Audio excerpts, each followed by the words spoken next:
Chris simply vanished. And when I say vanished, I need y'all to listen to me. Chris simply vanished. Chris simply vanished.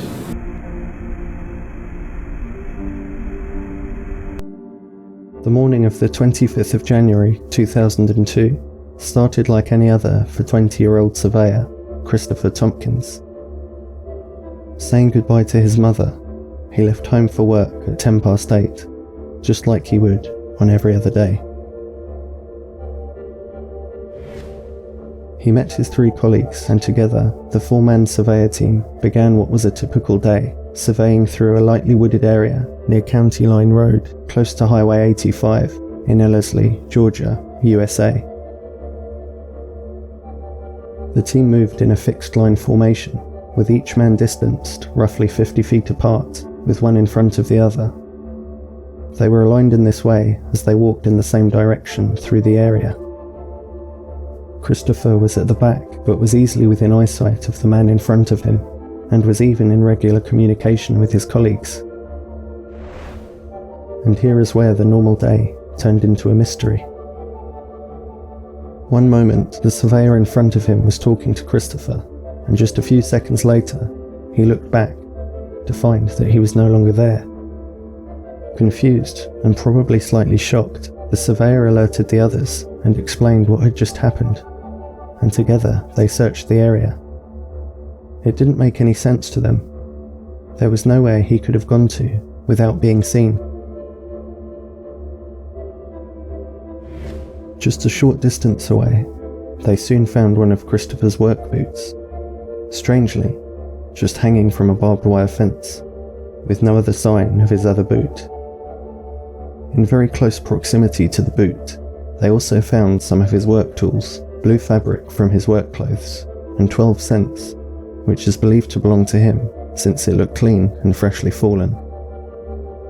And it seems that was all that was left of him. The other surveyors kept up the search, but stopped at around 1 p.m, roughly 4 hours after Christopher disappeared. This is when they decided to call their boss to let him know that Christopher was missing, but his mother was not told until 4:15 p.m. After 24 hours, a missing persons report was filed and the authorities began their search, but no further clues were uncovered. Shortly after the initial search, a more intense investigation of the area involving dogs was launched, but still, nothing was found.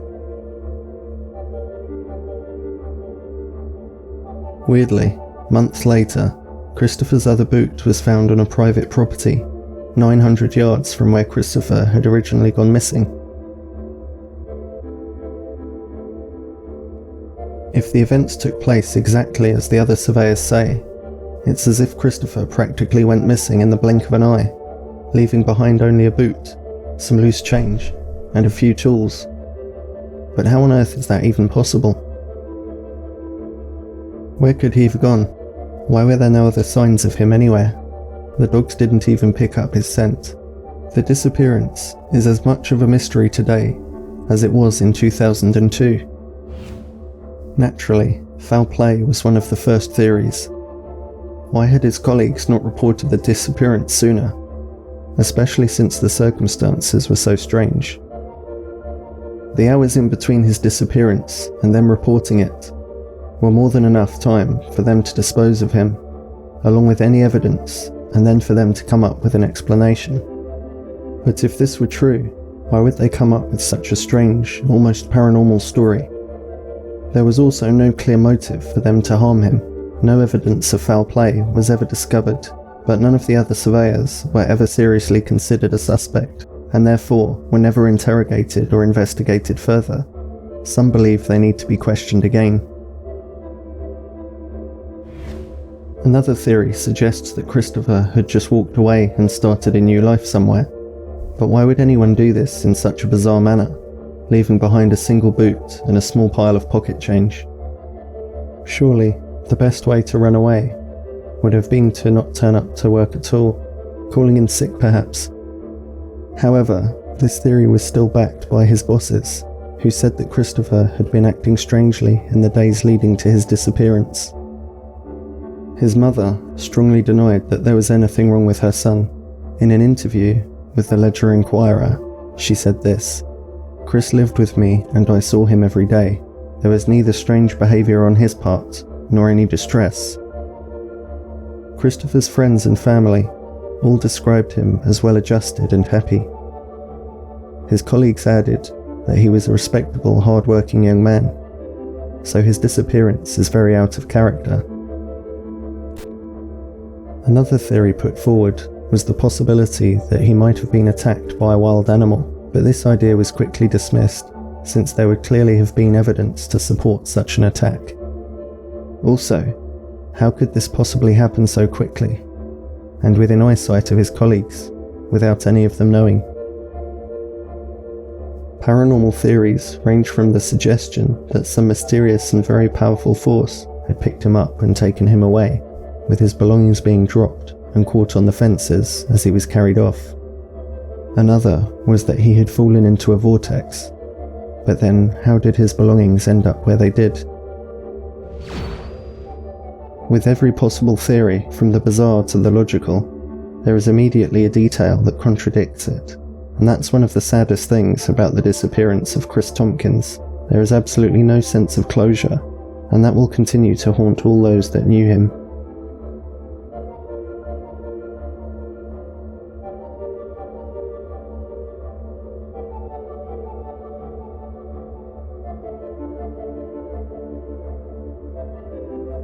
Some of you may already be familiar with the mysterious sickness that seemed to target American diplomats and CIA operatives based in Cuba in 2015. The sickness came to be known as Havana syndrome. For those of you who already know about the strange events that took place in Cuba, there were more cases reported elsewhere that you may not have heard about, but more on that later. And for those of you who aren't familiar with the story that originally starts in Cuba, here's what went down. In an attempt to further improve their diplomatic relationship, the US and Cuba both reopened their embassies in each other's countries in July 2015. Everything appeared to be going well until December 2016, when an American CIA operative started hearing a strange noise in his apartment. The CIA officer put up with it for as long as he could, until he eventually ended up going to the American Embassy's health center in Havana, suffering from nausea, headache, and dizziness. At first, it was thought that crickets, or cicadas, another noise-making insect, were the source of the strange sound. Here is what they sound like. However, it would soon turn out that insects were not responsible. A report on the incident was sent to Washington, but nothing came of it. Then in February 2017, 2 more agents reported hearing strange sounds, which included buzzing, something high-pitched, and even a noise that closely resembled marbles rolling along the floor. In these cases, the symptoms were more significant. Not only did they suffer from headaches and dizziness, they also experienced motor issues and tinnitus, which most often manifests as a constant ringing sound in your ears.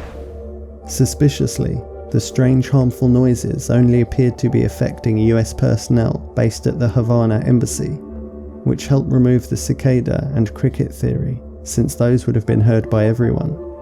The symptoms were very much like patients who had damaged inner ears. The Cuban government denied any involvement when confronted by the head of the US embassy, and it does seem rather strange that they would consider targeting Americans in this way, considering all they had gained by rebuilding an economic relationship with the US. An investigation took place, but no evidence to link the Cubans or even the Russians was uncovered. March came, and even more US officials were reporting the same symptoms. There were even cases where the individuals didn't even report the strange noises, but still had the same signs that they were targeted. September rolled around, and the total had now reached 16 CIA agents alone, not to mention up to 10 other US civil servants. Worryingly, months after their original symptoms began, more began to develop.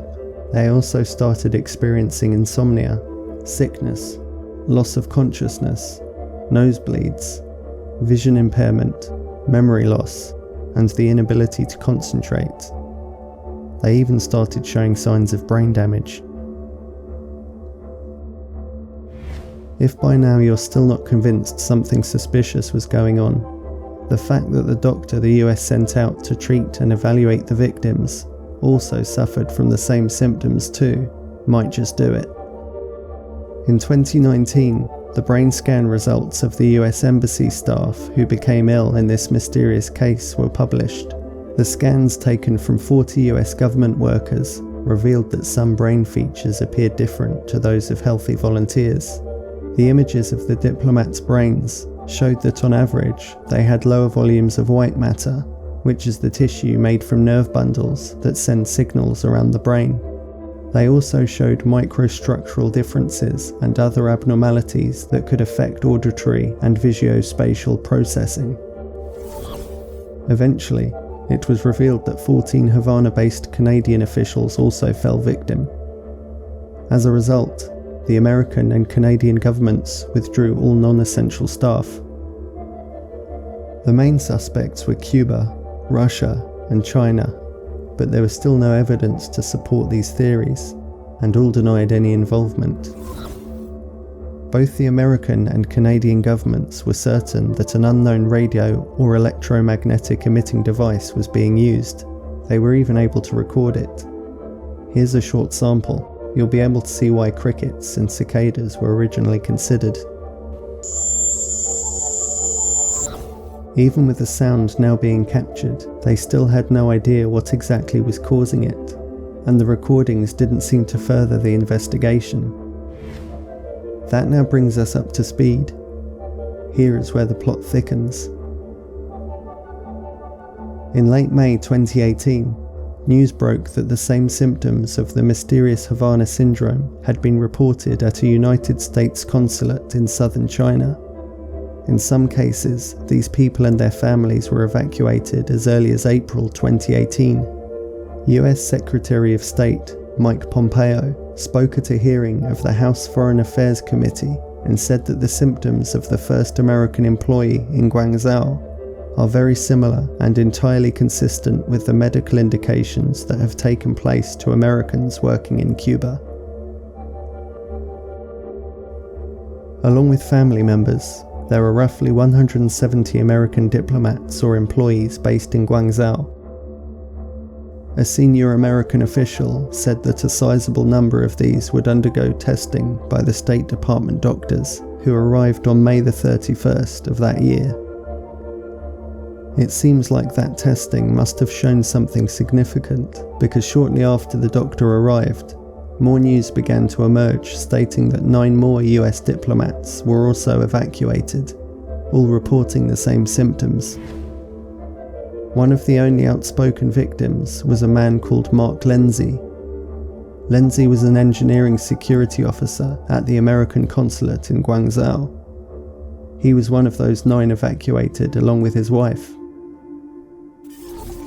Going back as far as a year, he and his wife said they experienced headaches, sleeplessness, and nausea after hearing the strange noise, which they described as marbles bouncing and hitting a floor, then rolling on an incline with a static sound.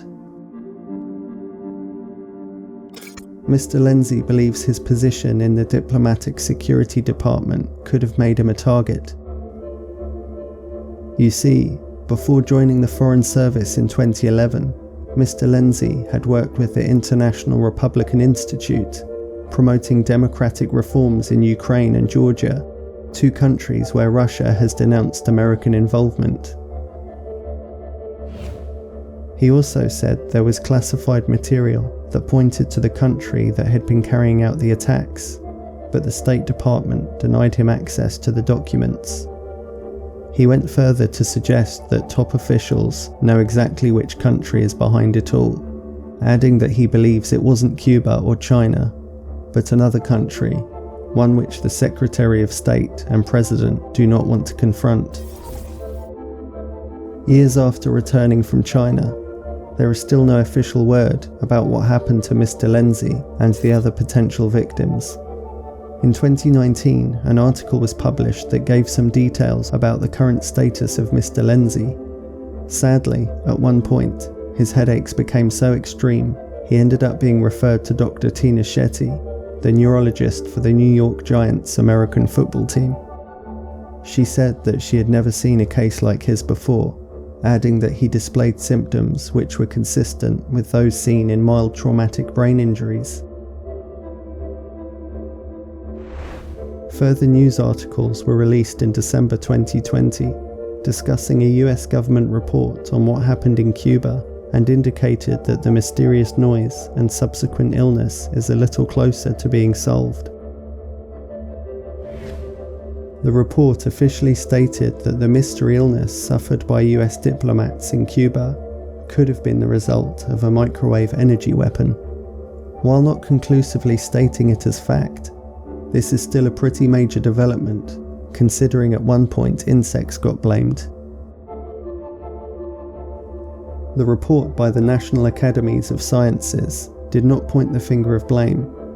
However, it did say that research into the effects of pulsed radio frequency energy was carried out by the Soviet Union more than 50 years ago.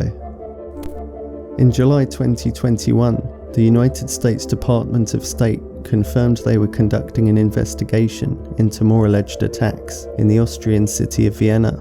Over 20 US officials were affected, all reporting the same Havana syndrome type symptoms. Not every instance of Havana syndrome has been so comfortably far from home. A few days after Thanksgiving in 2019, an official from the White House was taking her dog for a walk in Arlington, Virginia, when her dog started convulsing. The official then started to experience an intense headache and ringing in her ears as the side of her face began to tingle. A more recent domestic incident took place within close range of the White House in November 2020. Another official was stricken by the same intense headache and ringing in the ears as they walked by the Ellipse, a lawn on the south side of the White House itself. It's been reported that experts at the Pentagon are now working on a wearable device to detect incoming attacks, and no doubt they're trying to figure out a way to shield or counteract against this destructive technology.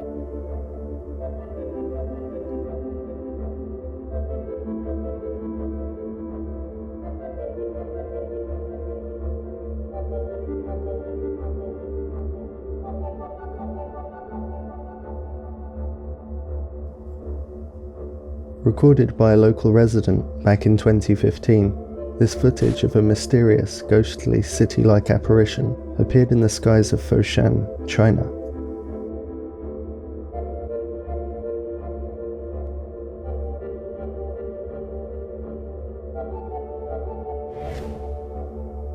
At the time, Chinese TV news reports mentioned how thousands of city residents in two areas reported seeing the huge city forming in the skies.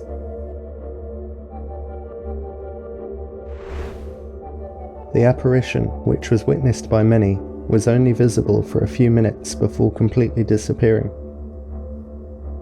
The local news and meteorological reporters suggested that the phenomenon was a type of superior mirage called Fata Morgana, which is when air temperatures near the surface is much cooler than the air above. Apparently, it can make objects appear to be stacked on top of each other, and usually occurs at sea, in polar regions, or in deserts. Or in this case, like a city in the clouds. However, most people think that what was seen in China was way too high off the ground to be considered an example of Fata Morgana. It's also worth noting that this appeared online long before augmented reality was as easily accessible to the public as it is today. Other more extraordinary theories said it could be a view into a parallel universe, or that this mysterious sighting was possibly a test form of Project Bluebeam, which is said to be a holographic technology designed to create a fake UFO invasion similar to the plot in the 1996 blockbuster Independence Day.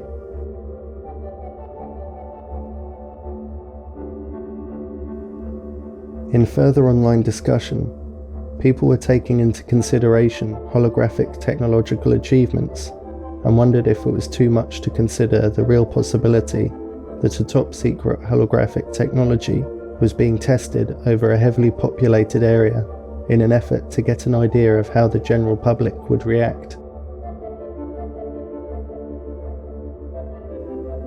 Strangely, other sightings of cities appearing in the sky have been reported before. This one probably can't be so easily dismissed as a Fata Morgana mirage or a reflection. The incident occurred back in 2012. An entire village in Bauchi, Nigeria, witnessed what they described as a city floating in the clouds.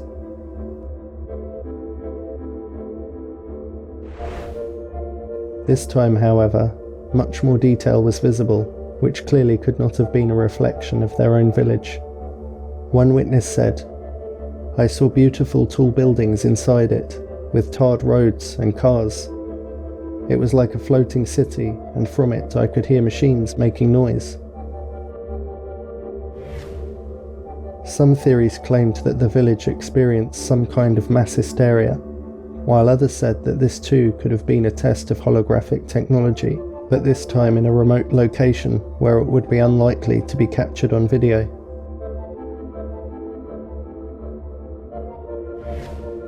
While many have originally dismissed Project Bluebeam as nothing more than a conspiracy theory, one article published in the Washington Post in 1999 does seem to open up the possibility that this kind of PSYOPs technology was once considered. For those of you who are not familiar with the term, PSYOPs stands for Psychological Operations and refers to non-combative military operations aimed at influencing the enemy's state of mind. In the article, it talks about how the Pentagon once considered a PSYOPs project in 1990. A senior Air Force officer wondered if they could project a holographic image of God floating over Baghdad, in a bid to inspire the people and army to rise against Saddam during the Gulf War. The article goes on to explain that the task was actually handed to a military physicist to look into the feasibility of projecting large three-dimensional objects. It turned out not to be feasible at the time, since they would have needed a mile-wide mirror, a massive supply of power to run the projector, and plus, they didn't know what a god should look like.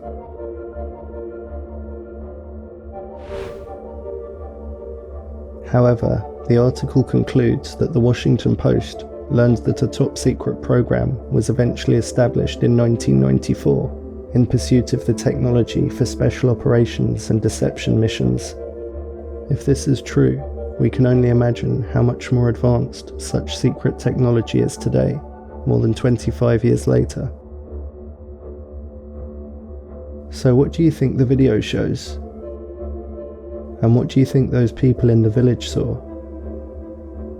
Could this all be examples of Project Bluebeam, or is it all just a hoax? Coincidences come in many shapes and forms, such as those moments where you think about a friend or relative, and before you know it, they're calling or messaging you, or like when you're thinking of a song.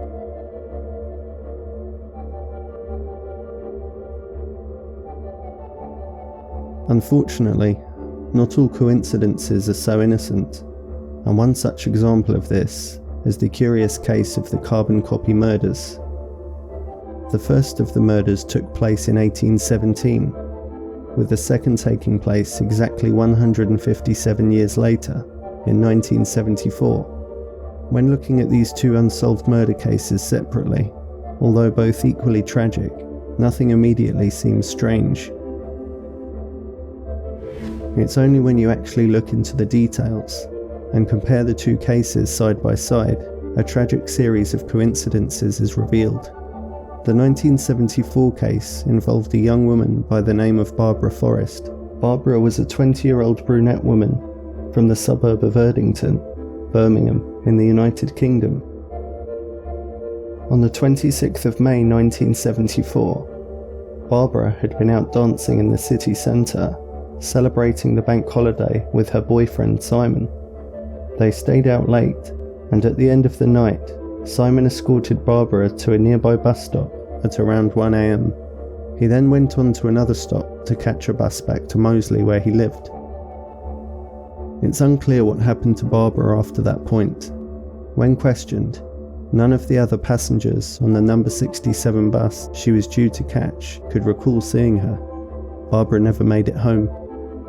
Sadly, 8 days later, her body was found in Pipe Hayes Park, close to where she lived. Investigators found she had been sexually assaulted and then strangled in the early hours of May 27th. Theories that she'd been abducted or had been attacked after getting off the bus were posed, but the most convincing theory was that she had been given a lift from someone she knew. After an appeal from the press and inquiries by the police, a witness came forward to report a blue car that had been parked near where Barbara's body had been found, which coincided with her time of death. Michael Thornton, someone who had worked with Barbara, was identified as the prime suspect in the case. At the hearing at Birmingham Crown Court, it was heard that Mr. Thornton's alibi had been falsified, and also that bloodstains were found on his trousers. However, a week into the trial, he was found not guilty and acquitted on the basis of insufficient evidence. Either Mr. Thornton got away with murder, or the true killer was never identified. The other case took place exactly 157 years before Barbara Forrest's murder. Mary Ashford, a 20-year-old brunette from Erdington, along with her friend Hannah Cox, had been out at the Whitsuntide dance at the Tyburn House Inn on the 26th of May, 1817. At the dance, Mary met a Mr. Abraham Thornton, and Hannah made acquaintance with a Mr. Benjamin Carter. The four of them stayed until the dance ended at midnight.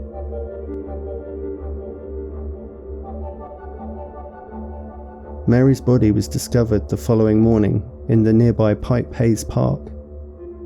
She had been sexually assaulted and then killed, dying in the early hours of the 27th of May. Although her body was found in a flooded pit, evidence indicated that her death was caused by strangulation before the body was thrown into the water. The main suspect was the man that she had been with the night before, Mr. Abraham Thornton. He was charged with murder and stood trial on 2 separate occasions due to an appeal and a retrial. But ultimately, Mr. Thornton was found not guilty and acquitted. Again, either this Mr. Thornton got away with murder or the true killer was never identified.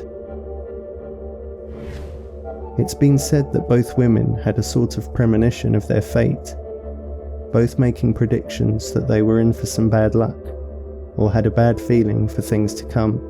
While it's very possible that they did, it's hard to prove beyond doubt, so let's just focus on the facts. Both women were 20 years old. Both were brunette and lived in Erdington. Both had been out dancing the night before their death, meeting their demise in the early hours of the 27th of May. They were both sexually assaulted before being killed, more than likely of strangulation in Mary's 1817 case, and definitely in Barbara's 1974 case. Their bodies were both left in Pipe Hayes Park, within 300 yards of each other. Both men accused were ultimately acquitted due to lack of evidence, and both of them were called Mr. Thornton. These crimes were committed 157 years apart, exactly to the day. Perhaps one of Birmingham's darkest examples of history repeating itself.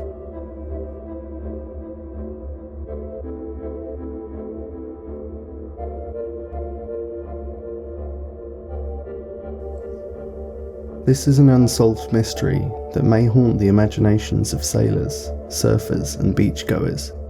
It might even make some of you think twice about heading out into the deeper waters. This is the case of the disappearing great white. It's not so much the disappearance itself that's mysterious, but more the circumstances in which it happened. Back in November of 2003, along the southwestern coast of Australia, Dave Riggs and his film crew were documenting a study of great white sharks, the largest predatory fish on Earth. The researching marine biologists had managed to tag a magnificent 9-foot female, which they decided to name Alpha. She was a strong and healthy adult shark, ideal for the study. Alpha was carefully tagged with a data logger and set loose once more. A data logger was the best option for collecting larger quantities of information over longer periods of time.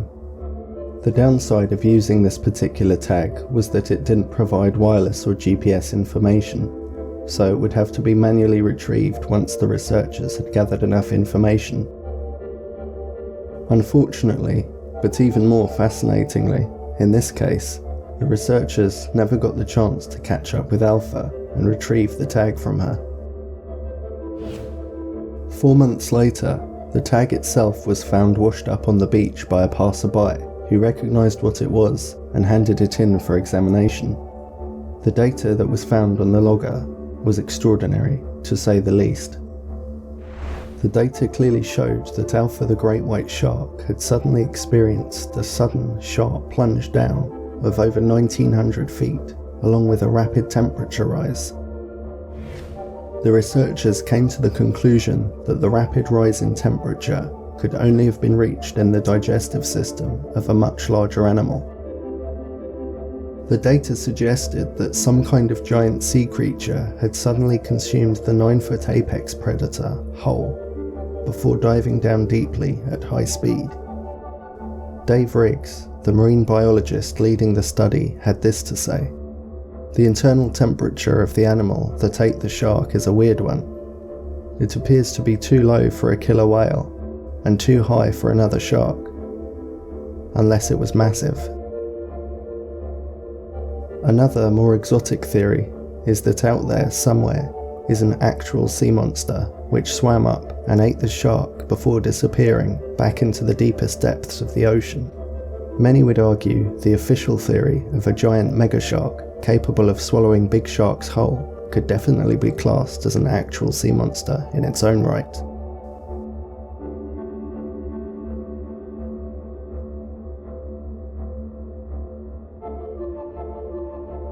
Eilean Moor is an uninhabited island off the northwest coast of Scotland. On its highest point stands the 75-foot tall Flannan Isles Lighthouse, built in the 1890s and first operated on December 7th, 1899. 1 year later, almost to the day, 3 lighthouse keepers working on rotation there completely vanished without a trace.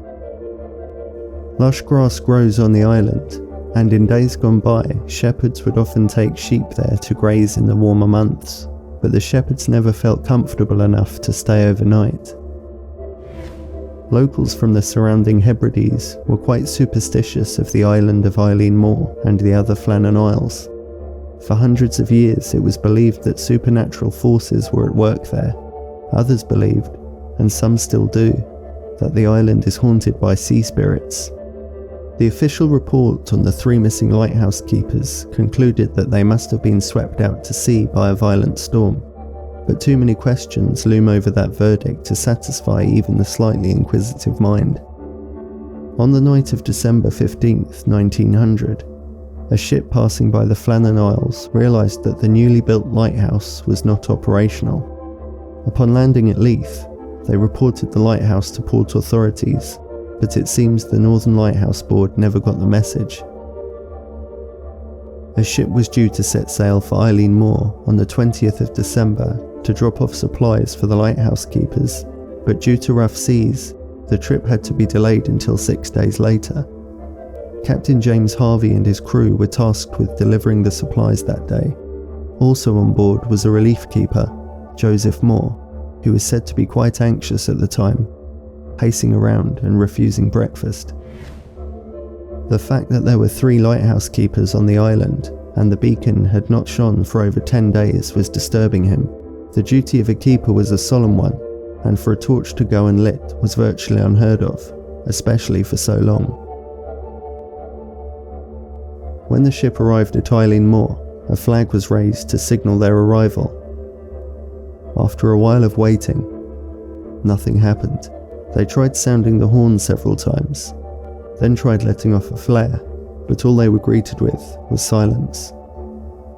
The relief keeper, Joseph Moore, was sent ashore to find out what happened to the light and the three keepers, James DeCat, Thomas Marshall, and Donald MacArthur.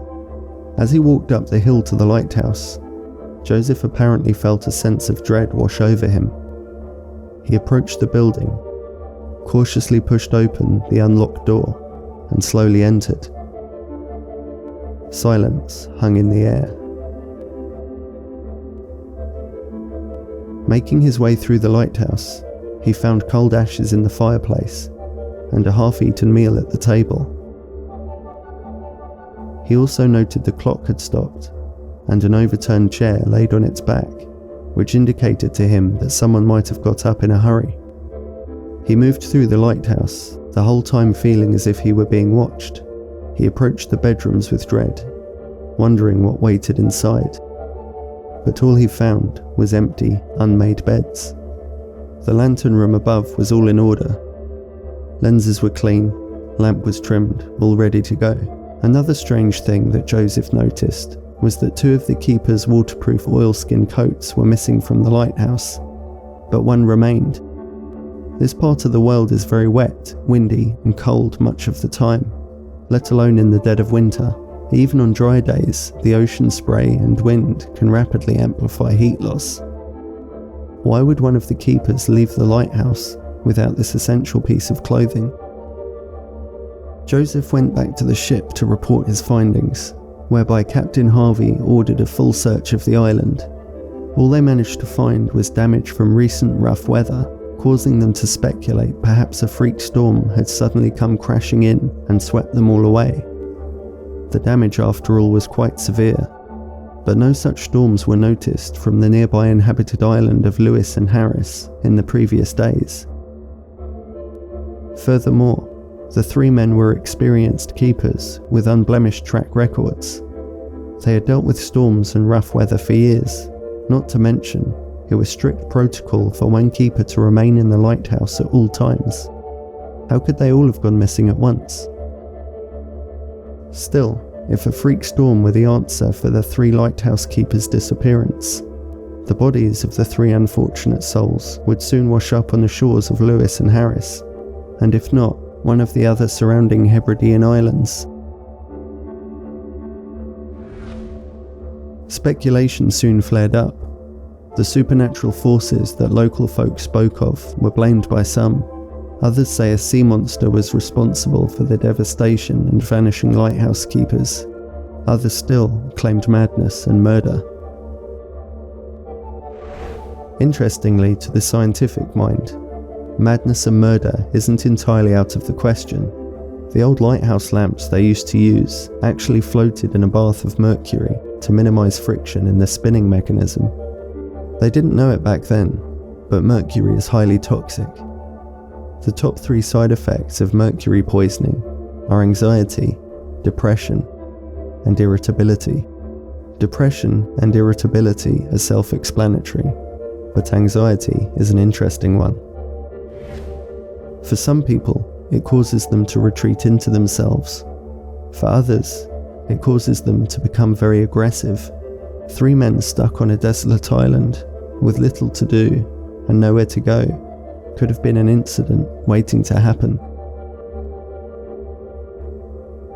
It's worth noting that if tensions between the men had reached boiling point, wouldn't there be more signs of a struggle if violence had occurred in the lighthouse?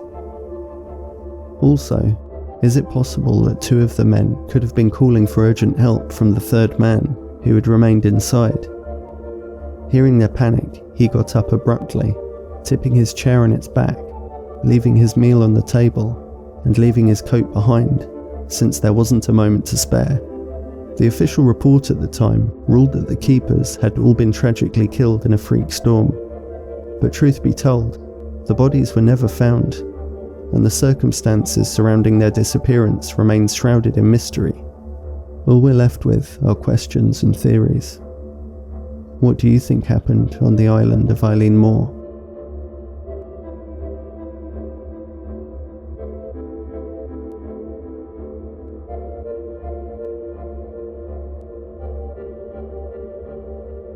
Back in 1971, in the city of Belmez, Spain, Maria Gomez noticed a stain forming on the stone floor of her kitchen.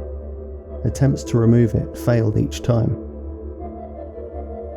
Each day, the stain continued to change and move until it formed the image of what looked like a face. Maria, understandably terrified by the ghostly face peering back at her, continued trying to remove it with cleaning chemicals and scrubbing brushes. This was the result after a few days. Despite these continued desperate attempts, the face remained. Maria's desperation ended up reaching a point where her husband and son destroyed the concrete floor with pickaxes. New cement was laid, but a week later, the ghostly face reappeared in the same location as the one they had just removed. The new face was slightly less visible, but still clearly a face, but this time it would be described as being more contorted. Even more faces started to appear. Maria and her family started to believe that these faces were the result of ghosts or spirits trying to communicate with them. Eventually, gossip had spread throughout Belmez. Hundreds of locals queued up for a chance to see the creepy faces for themselves, and local press also covered the story.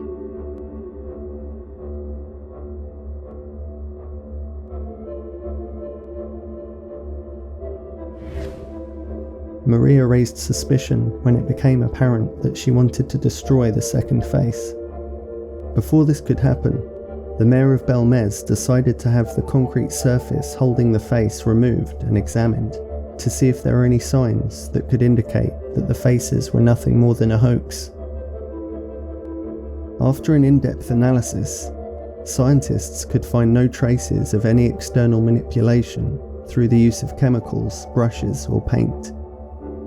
With the scientific analysis failing to debunk the faces, many believed it proved that this was a genuine paranormal incident. While the conclusion of the tests became an intriguing yet chilling development in the story, the most astonishing and frightening twist would soon unfold. After removing the section of the kitchen floor, a further, deeper excavation took place, where it was discovered that buried underneath the house were the skeletons of several individuals, a few of which were apparently headless. Later, they were dated back to the 13th century. A new floor was laid down for Maria and her family. The human remains were then laid to rest with a proper funeral, in the hope that it would mean the end of the chilling mystery. This, however, was not the case. A few weeks later, more faces emerged, one which was described as a woman surrounded by many smaller faces. It was said that the expression of these faces would change. Sometimes they would look sad, and other times they would look like they were smiling. The new developments continued to baffle skeptics and scientists, especially since all the tests indicated no signs of a hoax. A secondary investigation took place, which required the family to vacate their home for several days. During this period, a sheet of tarpaulin covered the faces, as it was believed that sunlight was a possible cause for the changes to the faces. However, changes are said to have still occurred. The strange phenomenon continued for another 30 years, until Maria's death in February 2004. After Maria's death, new faces did appear, but these were quickly proven to be a hoax perpetrated by her second son, as traces of paint were easily detected when testing took place. Even though the original faces remain an unproven mystery to this very day, the attempted hoax by her son seems to have tarnished the story in the eyes of skeptics and even some believers. Paranormal investigators have more recently theorized that the faces could have been the result of Maria unintentionally projecting the images onto the floor through the alleged phenomenon known as thoughtography. Unfortunately, this theory could not be put to the test, since Maria is no longer with us. To paranormal enthusiasts, the repeating phenomenon of the Belmez faces is considered to be one of the 20th century's best documented cases of paranormal activity. Skeptics believe the events to be nothing more than a hoax, but the previously undiscovered 13th century human remains found under the kitchen floor certainly adds credibility for the believers.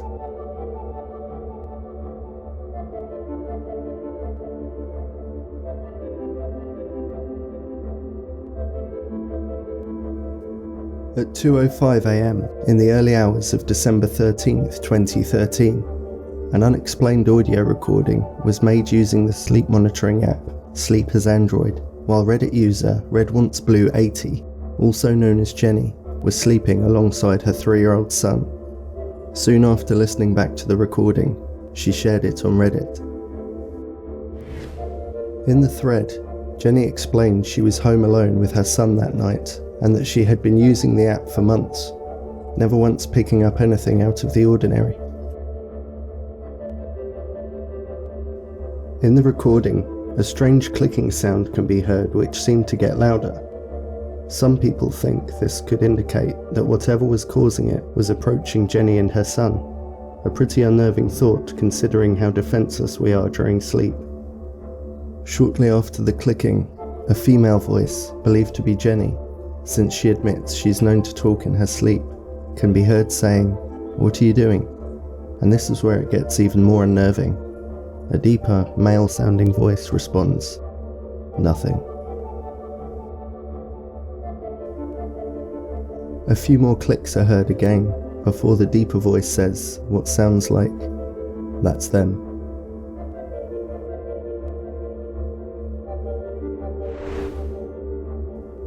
This is the recording Jenny made that night.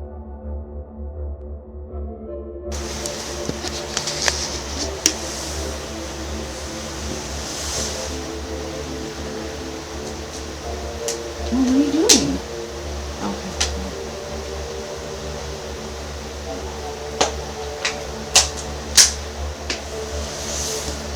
Okay. Listen again, this time with increased volume and reduced background noise.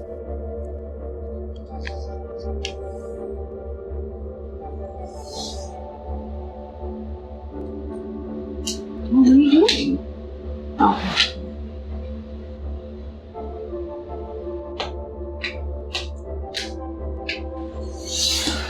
Okay.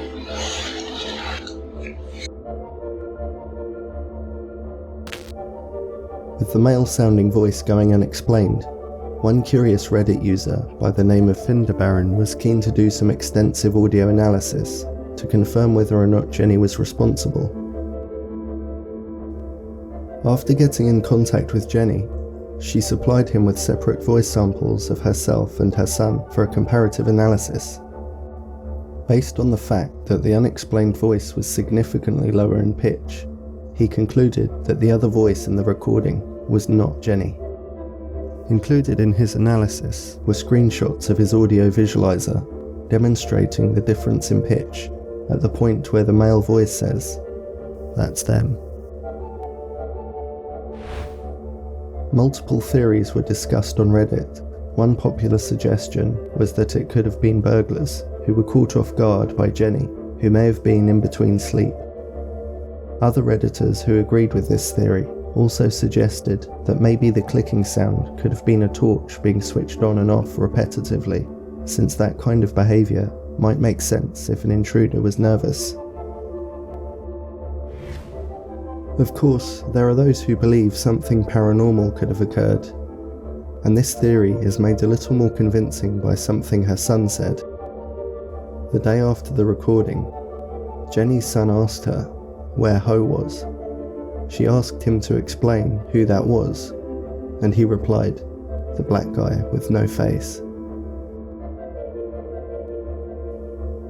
Although this sounds very creepy, Jenny said that he would often say some odd things at times, and doesn't think it's related to the recording. What do you think it was?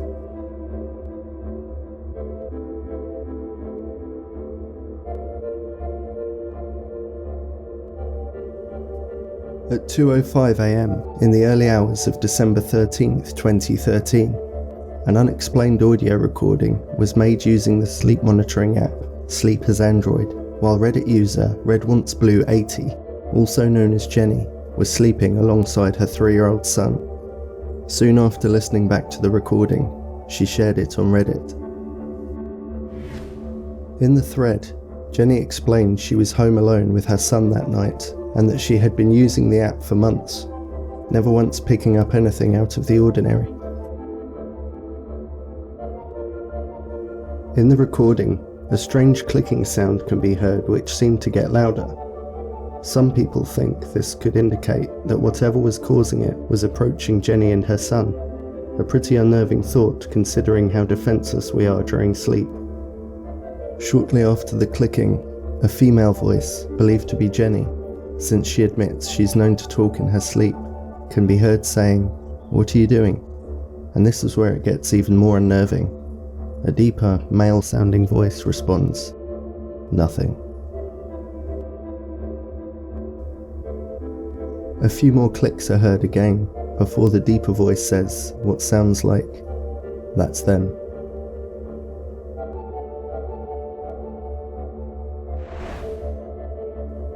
This is the recording Jenny made that night.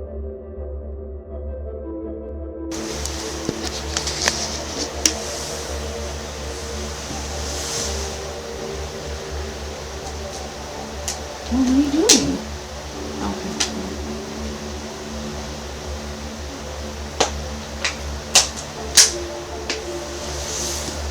Okay.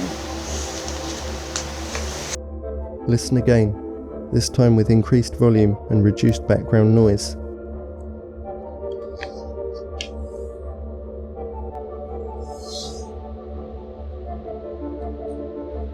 What are you doing?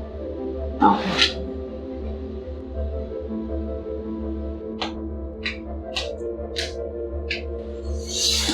That's right.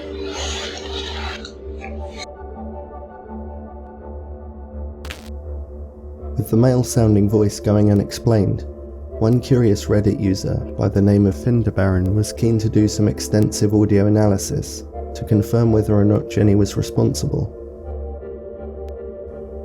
After getting in contact with Jenny, she supplied him with separate voice samples of herself and her son for a comparative analysis. Based on the fact that the unexplained voice was significantly lower in pitch, he concluded that the other voice in the recording was not Jenny. Included in his analysis were screenshots of his audio visualizer demonstrating the difference in pitch at the point where the male voice says, "That's them." Multiple theories were discussed on Reddit. One popular suggestion was that it could have been burglars who were caught off guard by Jenny, who may have been in between sleep. Other Redditors who agreed with this theory also suggested that maybe the clicking sound could have been a torch being switched on and off repetitively, since that kind of behaviour might make sense if an intruder was nervous. Of course, there are those who believe something paranormal could have occurred, and this theory is made a little more convincing by something her son said. The day after the recording, Jenny's son asked her where Ho was. She asked him to explain who that was, and he replied, "The black guy with no face." Although this sounds very creepy, Jenny said that he would often say some odd things at times, and doesn't think it's related to the recording. What do you think it was?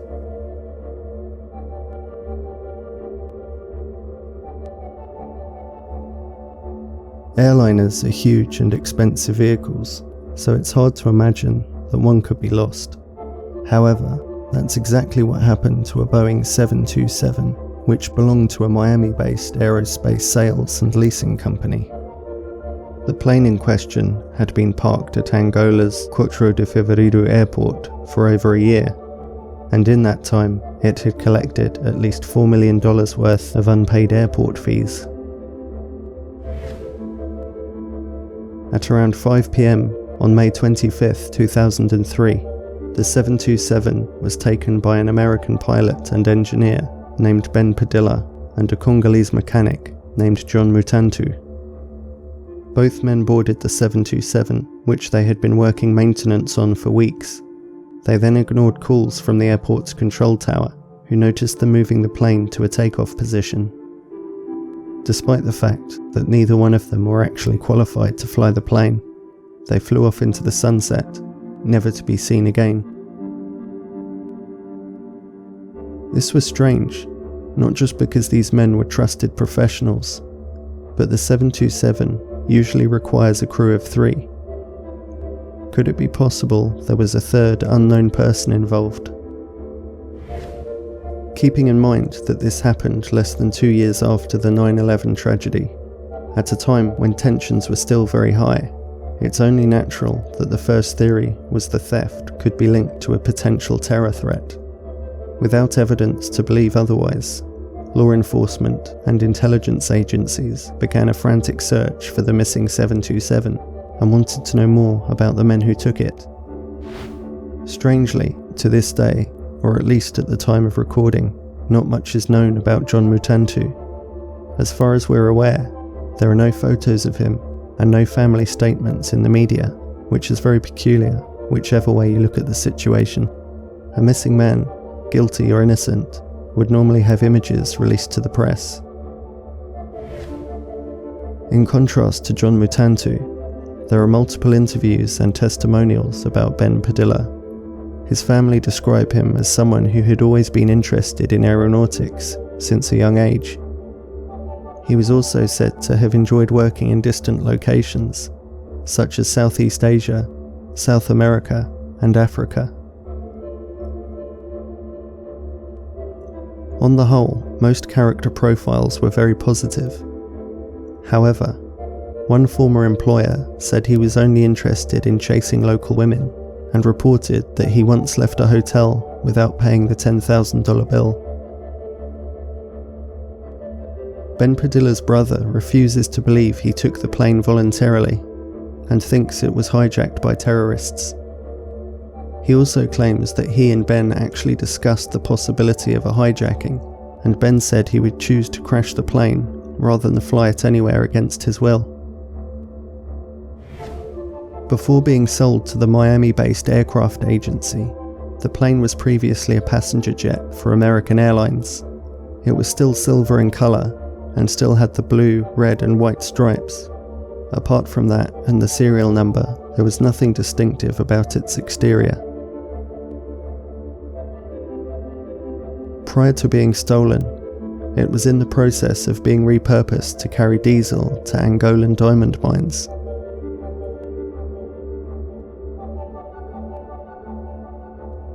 Most of the aircraft's interior had been removed to allow room for 10 500-gallon fuel tanks. If these tanks were full during some kind of attack, you can only imagine the destruction it would have caused.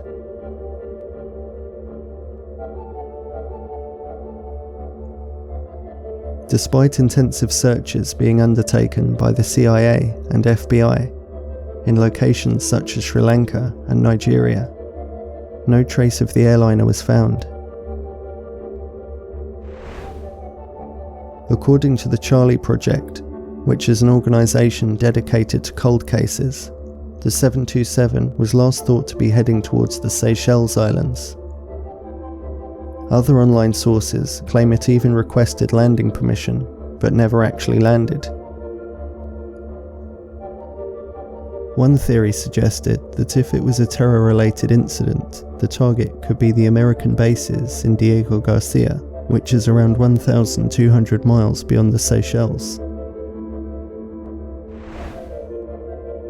The problem with this theory is that 727s only have a flight range of 3,000 miles on a full tank, and Diego Garcia is just over 4,000 miles away from the 4 de Fevereiro airport. Also, it's accepted that the stolen 727 in question only had 2,000 miles worth of fuel left in the tank, limiting it to this radius.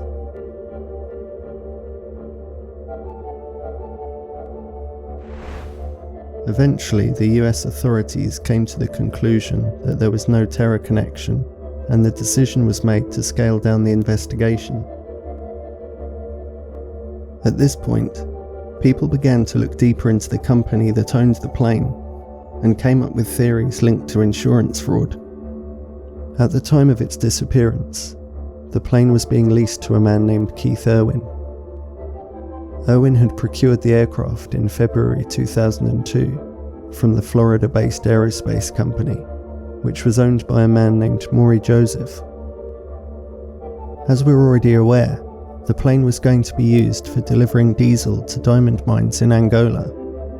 Irwin only had the plane for a short time before he began missing payments. Joseph arranged for an Air Gemini crew to fly the 727 back on May 26, 2003. But as we already know, it had been stolen at this time. Investigators began to suspect that Maury Joseph had hired Ben Padilla and John Mutantu as part of an insurance scheme to recoup his losses. It was later revealed that Joseph had prior fraud charges against him. A few years earlier, the Securities and Exchange Commission had charged him with falsifying financial statements and defrauding investors. He was heavily fined and banned from serving as an officer in a publicly held company ever again. Naturally, this would raise suspicion, but Maury Joseph was quick to get in contact with the FBI and volunteered to take a lie detector test. He passed the test, removing any further suspicion against him. The case was seemingly well and truly cold, but then, in early November 2009, the wreckage of a 727 was discovered abandoned in the Saharan desert of Mali in West Africa. This was significant because it was one of the countries that fell within the 2,000-mile radius the plane could have possibly reached. At first, it was believed that the 727 had crash-landed, but a closer look revealed that a nearby prehistoric lakebed had been converted into a makeshift runway, and that the aircraft had landed there before being deliberately set ablaze. Answers about the origins of the wrecked 727 were delayed, since it turned out that the newly discovered 727 carried a false registration belonging to a Saudi Arabian airline. The real 727, with that registration, had been destroyed in an accident some time before. An international investigation linked the wrecked 727 to the trafficking of huge amounts of cash and narcotics between Colombia, West Africa, and Europe. According to a UN crime agency, after the plane's final journey, it was destroyed by the traffickers.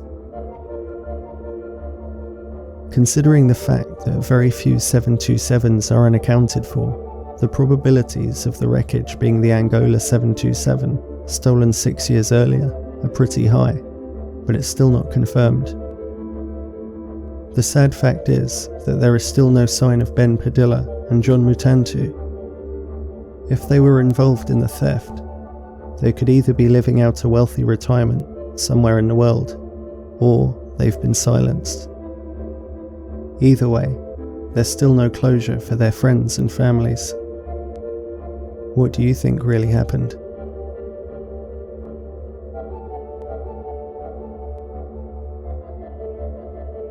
In January 2012, Antarctica researchers were left mystified after viewing a satellite image that showed a strange oval-shaped structure in the ice, leaving some to suggest it was man-made.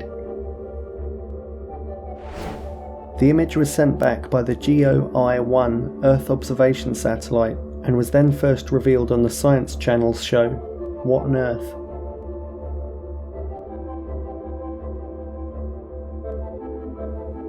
The image was analysed and was estimated to measure at roughly 400 feet wide, and to make things a little stranger, it's located in one of the most isolated and unexplored regions on Earth. In a segment from the show, archaeologist Mark Alterwheel had this to say: "It's the kind of thing that if you see it anywhere in the world, you immediately say, that is definitely man-made." One natural theory put forward suggested that they could be caused by katabatic winds, which cause dune-like formations called sastrugi. However, this theory was ruled out, since Sastrugi tends to create sharp, wave-like formations that are long and linear and run parallel to the direction of the wind. Another possible explanation put forward by Professor of Geographical Sciences, Jonathan Bramber, in 2017, suggested that the dark patches were surface ice melt that collected into ponds, forming what are called supraglacial lakes. If these ponds drain out, they can leave an empty space under the ice, which then could collapse and possibly form shapes, such as the one seen in the satellite image. However, since the ice sheets in that particular region are so extremely thick, they're unlikely to collapse at all, leaving researchers unable to come to a firm conclusion as to what exactly this anomaly really is. Until we're able to investigate it more closely, we'll never know.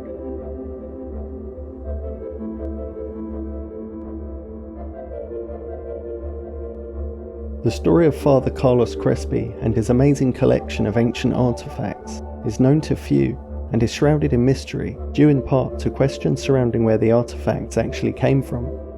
Equally as mysterious is how some of the more controversial pieces went missing after his death. Carlos Crespi was born in Italy in 1891 and grew up to study anthropology at the University of Milan, before later studying archaeology in Venice. In 1917, he made the decision to become a priest and was placed in the Ecuadorian city of Cuenca by the Vatican in 1923. There he dedicated the last 59 years of his life spreading the word of the gospel, as well as helping the people in practical ways by establishing orphanages and schools. He also used a basic knowledge of farming and his expertise in anthropology to help the people become a much more self-sufficient and thriving community. In a show of gratitude for his humanitarian work and knowing his love for archaeology, local people began bringing Father Crespi a variety of amazing ancient artifacts. Inscribed metal and gold plates, some apparently displaying unknown languages, were amongst the fascinating items that found their way into a collection that eventually reached an estimated 50,000 individual items. It's worth mentioning that on some occasions locals brought artifacts in exchange for small sums of money or even food. This unfortunately encouraged some to bring objects that were obvious fakes or items of no historical significance whatsoever. Separating the authentic from the worthless, the kind-hearted man received all objects gratefully, regardless of their value. As a result of his growing collection, the Vatican allowed Father Crespi to open a museum. While the collection in itself is particularly incredible, as mentioned before, the sources, origins, and eventual fate of all these artifacts is what truly captures the attention of those who come to know of the Father Crespi mystery.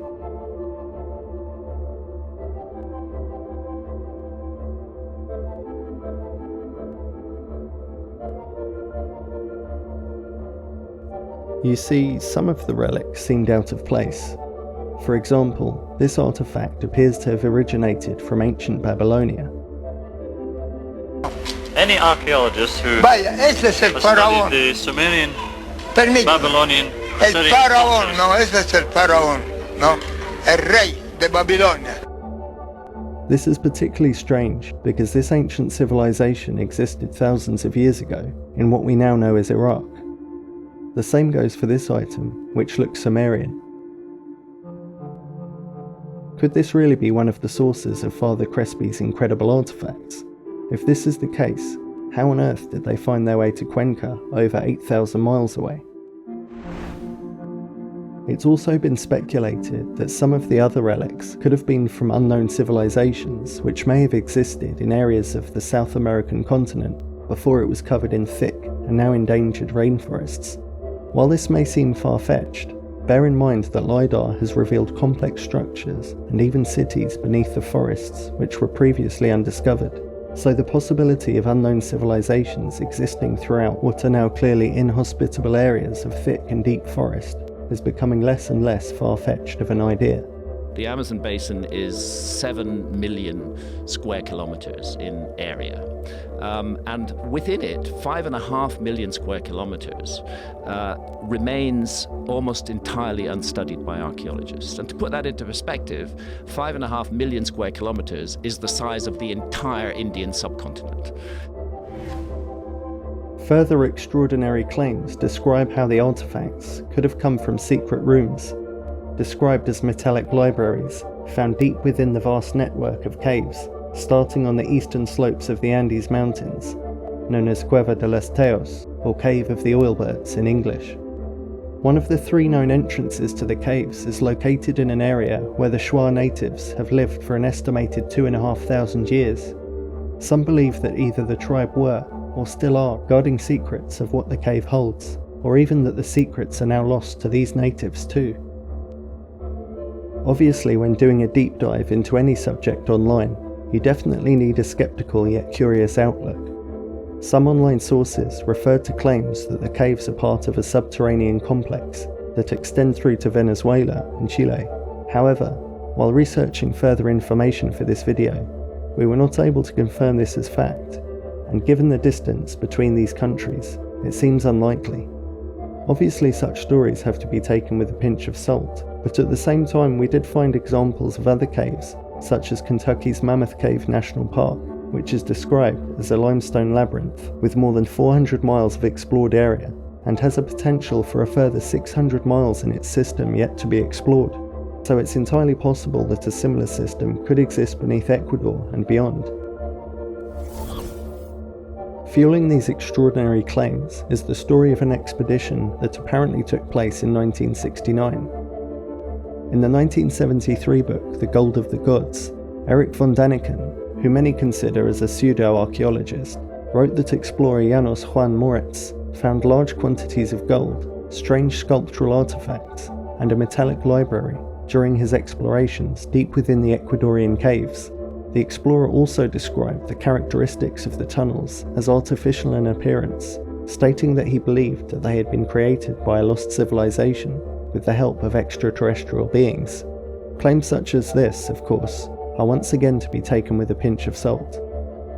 Sadly, it's often that claims of ET intervention lead many people to completely dismiss an entire story, which is understandable to some extent, but the possibility of amazing human accomplishment without ET intervention shouldn't be ruled out.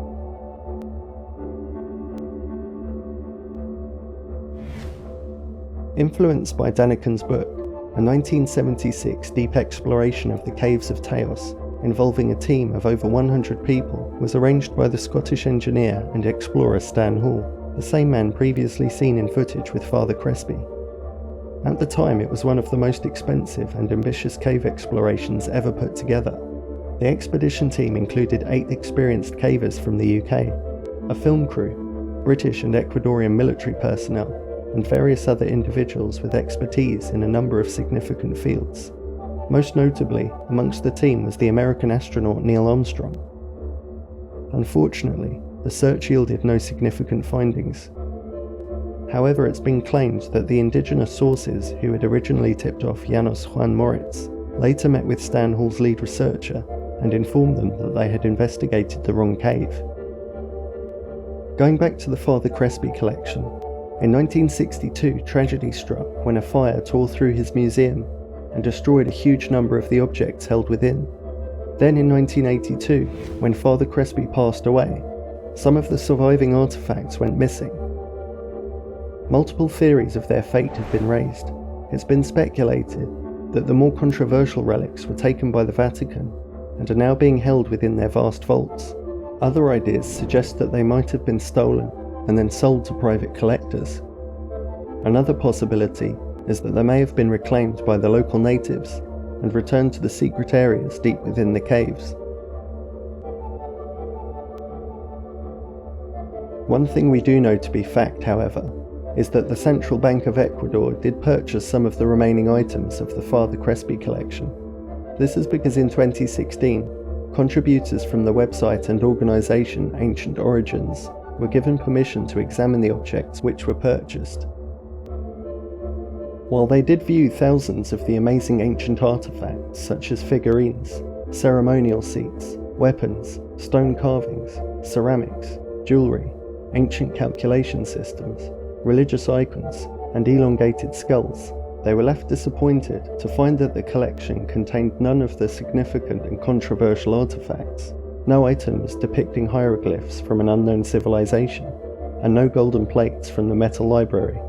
They did question the whereabouts of the plates, and were told that those particular items were nothing but junk, proven to be fakes. When escorted to the items, they confirmed that these particular items were worthless. So does this totally prove that all of the extraordinary details of the Father Crespi story were completely sensationalized and exaggerated? Some may understandably come to that conclusion, but what still remains unanswered is perhaps what will continue to fuel interest in the region and the collection. You see, the whereabouts of the artifacts which Father Crespi was so proudly showing the crew who photographed them during their visit in the 1970s are nowhere to be found. Where are the gold carvings covered in hieroglyphs? And where are the seemingly Sumerian figures seen in the footage?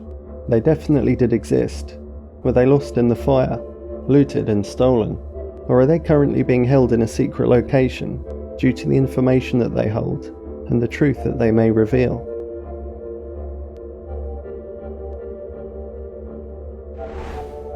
Interestingly, Eileen Hall, the daughter of the explorer Stan Hall, who led the expedition in 1976, has chosen to follow in her father's footsteps and return to the caves. In an interview with the Daily Mail, she said, "I am determined, in my lifetime, to get to the bottom of what my father and Neil Armstrong started all those years ago. I believe the treasure cave exists, and I intend to do all I can to realise my father's dream of finding it." If Eileen Hall is correct, it might only be a matter of years before a huge piece of the Father Crespi puzzle is unlocked. Until that day, or unless new evidence is unearthed, it's likely that both the origins of the strange artifacts and the location of the most interesting of them will remain a mystery.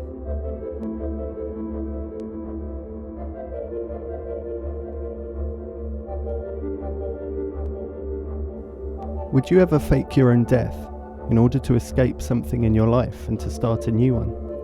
This is one of several theories behind the fate of Alfred Lowenstein, whose case is one of the most enigmatic unsolved mysteries in modern history.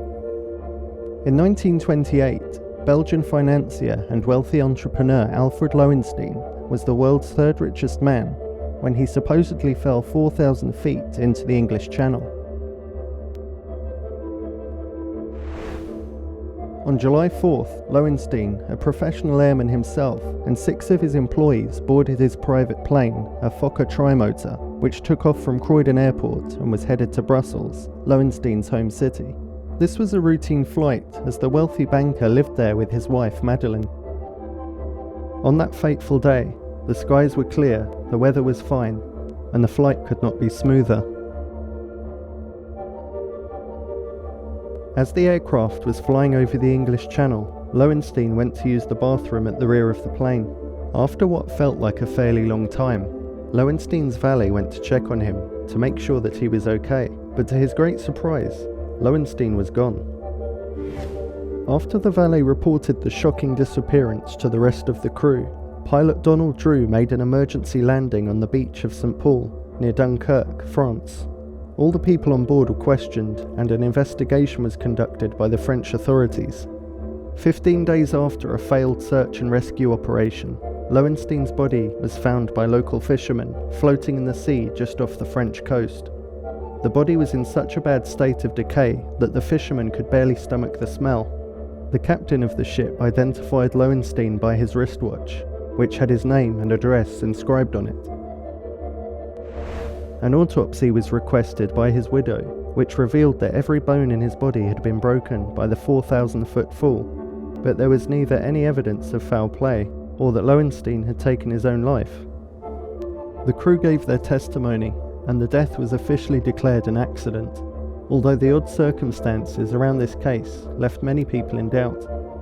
It's quite unlikely that Lowenstein magically dematerialized or was somehow Star Trek beamed from the aircraft. So what actually happened?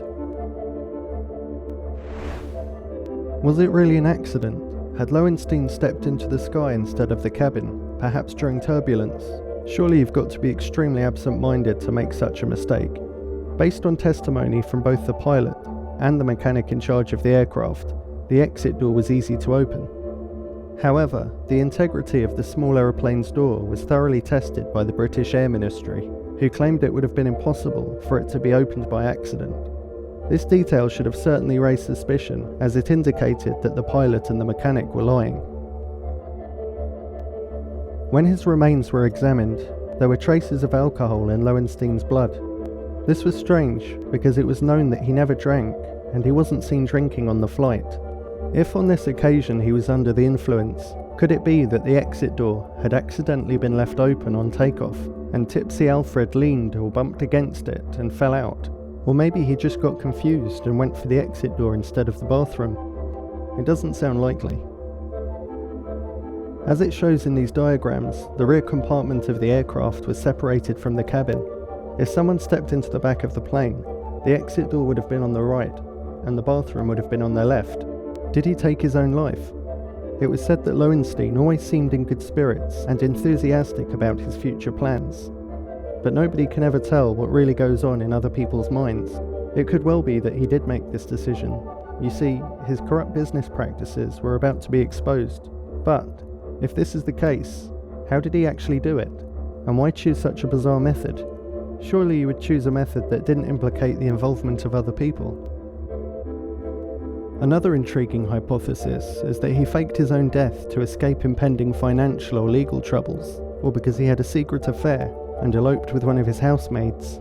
It was reported that Lowenstein had withdrawn a large sum of money a few days before July the 4th, so perhaps he carefully engineered his own death, bribed all his employees on board, and the aircraft landed somewhere else to let him off, before it officially landed where the accident was reported. Or, perhaps he had never been on the plane at all. With the body only being identified by the watch, could the battered old remains have just been some other poor soul who matched Lowenstein's build? The most thrilling theory is that the crew on board of the plane were all involved, a bit like Agatha Christie's Murder on the Orient Express. Was he forced out? And if yes, by whom and why? Apparently, two men especially benefited from his death: his business partners, Albert Pam and Frederick Zarvesi. This was thanks to various company insurance policies hedging against Lowenstein's death. It may be that Pam and Zarvesi paid pilot Donald Drew and mechanic Robert Little to eliminate Lowenstein and convince everyone about how easy it was to open the exit door. But how would they have done it without anyone else noticing? Like any other wealthy and powerful men in the world, Lowenstein had a great deal of enemies. In 1926, he established international holdings, which raised large amounts of money from numerous investors. By 1928, these shareholders wanted some return on their stake, and they wanted it sooner rather than later. So conceivably, any of these rich investors could have commissioned one or more members of the crew to commit the murder. There were also rumours that Lowenstein had been involved with American crime boss Arnold Rothstein. So could it be that the latter had a score to settle with the banker? What about his wife Madeline? Apparently they had a loveless marriage. Could she have been so desperate to get her hands on his fortune? She could have paid the staff to forcibly throw him out of the plane. It seems that she was so busy investing the fortune that she had just inherited that she didn't even turn up to her own husband's funeral. In 1987, author William Norris published a book called The Man Who Fell from the Sky, where he brought to light some curious details about this story. Why did pilot Donald Drew decide to land on an empty beach instead of the nearby airfield at St. Inglevert? Norris's theory was so that another rear door, previously hidden on board the plane, could be fitted to replace a fake one dumped over the channel. This fits neatly with the story given by a French fisherman who recalled seeing something like a parachute falling from the sky at precisely the moment Lowenstein went missing. With the door removed, Lowenstein could have easily been pushed or thrown to his death. This supports Norris's theory that Lowenstein's business partners, Pam and Zarvesi, hired at least two people to kill Alfred. Most likely, the two people who gave convincing testimonies about how easy it was to open the exit door. The pilot, Donald Drew, and the mechanic, Robert Little. 1 year after Lowenstein's mysterious disappearance, the stock market crash led to the Great Depression, and some years later, his son Robert shot one of his servants under suspicious circumstances. Bad luck seemed like it really followed the Lowenstein family. Robert himself then also died in an aeroplane accident in 1941. Alfred Lowenstein's bizarre vanishing left the Air Force baffled, and the more theories and testimonies surface, the more confusing his death appears to be. So, was it the perfect crime? Or was it really just a bizarre accident? In such cases, you really wish Agatha Christie's famous Belgian sleuth, Poirot, was not just a fictional character, as he would have confidently solved this incredible mystery. No one was ever charged with the murder, nor even directly accused. Alfred Lowenstein was so despised that he ended up being buried in an unmarked grave, which also seems suspicious. Despite all the theories and possibilities posed, this mystery is likely to remain frustratingly unsolved. What do you think happened?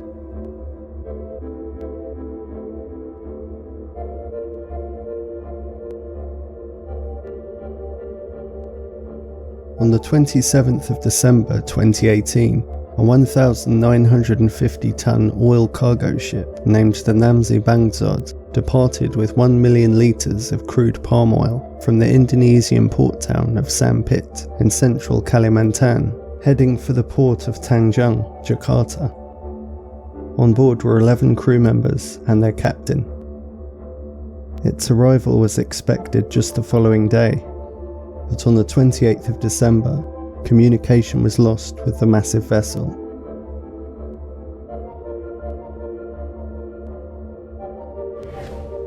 As the ship was sailing on a pre-planned route, the Indonesian Navy were able to establish that something must have gone wrong, since it had recorded unexpected changes in the position on multiple occasions via the ship's automatic tracking system. Even with this technology, the exact whereabouts of the ship were never fully established. After 3 days of searching, the National Search and Rescue Agency concluded that the disappearance of the tanker was, as they believe, likely to have been due to a pirate hijacking, which would explain the earlier changes in its route. They also added that since this was a matter of piracy, the search was no longer their responsibility. One of the last data inputs was tracked by officials on the 3rd of January 2019 at 9:42 AM, while the ship was somewhere in Ujang Karawang waters. Since this area was considered to be very safe, the Navy disagreed that the ship had been hijacked by pirates. Furthermore, they also added that there had been no demand for ransom for the cargo or the hostages. Theories regarding this response stated that just because the ship was travelling along a safe route doesn't mean it wasn't under pirate control.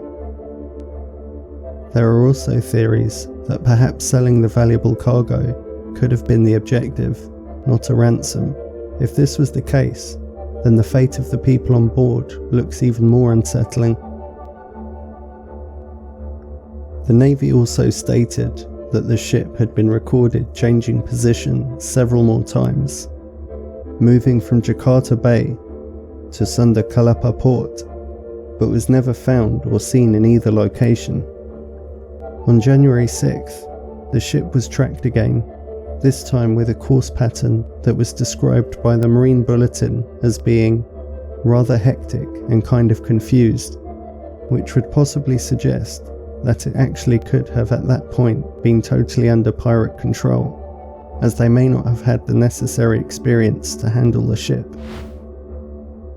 In an interview with Wikinews Investigates, Dr. Tristan Smith of University College London, a shipping researcher, explained that crews may sometimes turn their trackers off deliberately to avoid being tracked for safety reasons, for example, in areas where piracy is high risk. Also, in the same article, Doug Miller of Miltech Marine, a firm specialising in the tracking technology used on the missing ship, explained that the transponder would broadcast automatically, as long as it had power and a functioning antenna even if the crew were no longer on the ship.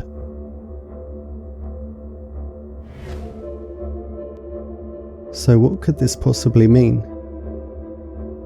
It seems like the ship was trying to avoid detection on some occasions, but then allowing themselves to broadcast a signal on others. Why would this be the case? It also seems to suggest that if pirates were responsible, they would likely have knowledge of the tracking systems. But still, why would they turn them back on at all? One possible theory is that the ship had its identity stolen, with the imposter vessel conducting maneuvers in various locations and turning the signal on and off, falsely transmitting information, identifying itself as the Namzi Bangzod. Meanwhile, the cargo of palm oil, which would eventually have expired, could have been sold on some kind of black market. The disappearance of the ship is one thing, but it also raises the important question as to what happened to the 11 crew members and their captain. What do you think happened?